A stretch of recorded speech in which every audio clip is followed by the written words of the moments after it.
আমরা প্রায় ভাবি ভালো মানুষের সাথে সবসময় ভালোই হয়, কিন্তু বাস্তবতা কি আসলেই তাই?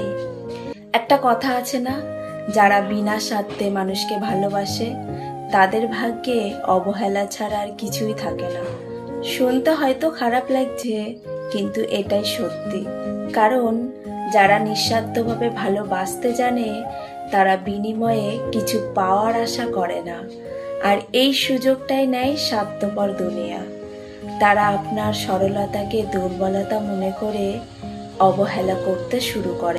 তবে মনে রাখবেন, আপনার ভালোবাসা যদি খাঁটি হয় তবে অবহেলা আপনাকে ছোট করতে পারবে না। দিন শেষে আপনি শান্তিতে ঘুমাতে পারবেন, কারণ আপনি কাউকে ঠকাননি। মানুষের কাছে মূল্যায়ন না পেলেও সৃষ্টিকর্তার কাছে আপনার এই নিঃস্বার্থ ভালোবাসার দাম অনেক বেশি।